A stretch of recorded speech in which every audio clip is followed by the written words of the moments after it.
अऊज़ु बिल्लाहि मिनश्शैतानिर्रजीम बिस्मिल्लाहिर्रहमानिर्रहीम। आज हम डिस्कस कर सकेंगे कि किसी भी बंदे को कामयाब होने के लिए ना उसको क्या क्या करना पड़ेगा, या कामयाबी के क्या गुर है कि कोई भी चाहे तो वो कामयाब हो सकता है और कामयाबी को इंजॉय कर सकता है।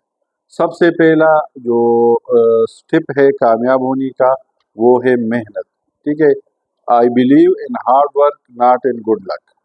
ठीक है जी, गुड लक भी एक चीज़ है, उसको डिस्कस कर सकते हैं, लेकिन गुड लक से ज़्यादा इम्पोर्टेंट जो है ना वो हार्ड हार्ड वर्क है। हार्ड वर्क, मेहनत का फल मीठा होता है। मेहनत करोगे तो कुछ मिलेगा, घर बैठे या विदाउट मेहनत जो है ना कुछ भी नहीं मिलने का है। तो सबसे पहला स्टेप क्या हो गया? मेहनत हो गया। दूसरा स्टेप है वो है, दूसरा और तीसरा स्टेप इनको मैं कंबाइन करके प्रेजेंट करूँगा, क्योंकि ये मैं इनको कहता हूँ ना 2P फिनामिना। ठीक है, उसमें एक है पेशेंस और एक है परसिस्टेंस। सब्र का दामन आपने कभी हाथ से नहीं छोड़ना। सब्र छोड़ना ऐसे है ना कि आप जंग में शिकस्त खाने का वो करे, शिकस्त खाए, या शिकस्त को जंग में शिकस्त को तस्लीम करे। ये जो होती है ना ऑब्जेक्टिव अचीवमेंट, ये बिल्कुल भी जंग की तरह है कि आपने किसी चीज़ पे काबू पाना है, किसी चीज़ को सर करना है, तो ये भी जंग है। और उस जंग में सबसे इम्पोर्टेंट चीज़ जो आती है ना दूसरी नंबर पे वो है सब्र, उसके बाद परसिस्टेंस।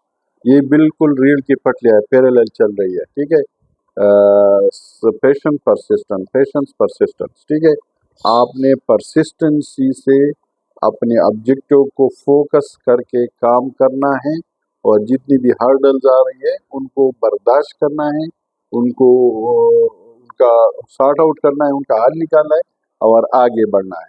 ठीक है जी, तो सब्र और परसिस्टेंसी, पेशेंस परसिस्टेंसी जो है ना वो बहुत ज़रूरी है। 3 हो गई।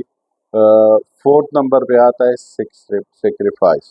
ठीक है, किसी भी मकसद को हासिल करने के लिए ना आपको कुछ न कुछ कुर्बानी देनी पड़ती है। टाइम की कुर्बानी देनी पड़ती है, फैमिली को टाइम न देने की कुर्बानी देनी पड़ती है, आउट ऑफ द वे काम करना पड़ता है, ज़्यादा काम करना पड़ता है, वो करना, पेशेंस रहना पड़ता है, परसिस्टेंट रहना पड़ता है, रिस्क लेना पड़ता है। ये सारी चीज़ें अब मिला के ना आप एक सक्सेस की स्टोरी बिल्ड कर रहे होते हैं। तो कुर्बानी बहुत सारी चीज़ों को आपको देनी पड़ेगी। फॉर एग्ज़ाम्पल, अगर आप डायबिटिक है ना और आप वो क्या कहते हैं शुगर खाएंगे, तो आप अपनी जो HbA1c है ना उसको कंट्रोल नहीं कर सकते। आपने पहाड़ पे चढ़ना है, ठीक है, आपको पसीना ज़रूर आएगा। अगर आप कहेंगे कि मैं बगैर पसीने के पहाड़ पे चढ़ जाऊँ ना, तो ये नामुमकिन बात है। ठीक है, आप एक्सरसाइज करेंगे तो आप थकेंगे। आप कहते विदाउट थकावट एक्सरसाइज हो तो ये नामुमकिन बात है। ये सारी एग्जाम्पल इसलिए दे रहा हूँ ना कि आपको कुर्बानी देनी पड़ेगी। अपने आप को फिट रखने के लिए खुद को थकाना पड़ेगा। ठीक है, शुगर को कंट्रोल और खुद को सेहतमंद रखने के लिए ना तो शुगर जो डायबिटीज़ को कंट्रोल कर रखना, और शुगर को आपने गुड बाय कहना पड़ेगा। ठीक है, इसके बाद 4 हो गई। 5वें नंबर पे आता है डिसिप्लिन। जो मोटिवेशन होती है ना वो आपको गोइंग, मतलब वो आपको साथ लेके चल रही होती है।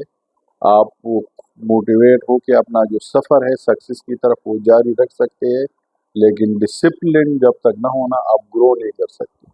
तो motivation keep you going and discipline keep you growing. तो ग्रोथ के लिए जो डिसिप्लिन है ना that is very important and integral part. ठीक है, सबसे आखिर में मैं कहूँगा 6 नंबर पे वो आता है सेल्फ कॉन्फिडेंस। अपने आप पे कॉन्फिडेंट रहिएगा। इंसान चाहे ना कुछ भी कर सकता है। आप जो अगले लोग हैं ना अगर वो आपको पसंद नहीं करते, ठीक है, वो आपको डिसलाइक करते हैं ना, तो उससे उसमें खुद को न उलझाए। ठीक है, ये उनका मसला है, आपका मसला नहीं। आप अपना जो ऑब्जेक्टिव है उस पे फोकस करें, खुद को बावर कराते रहें कि I can do it, I will do it, I can do it, I will do it. इस तरह ये है कि आपका फोकस नहीं हटेगा।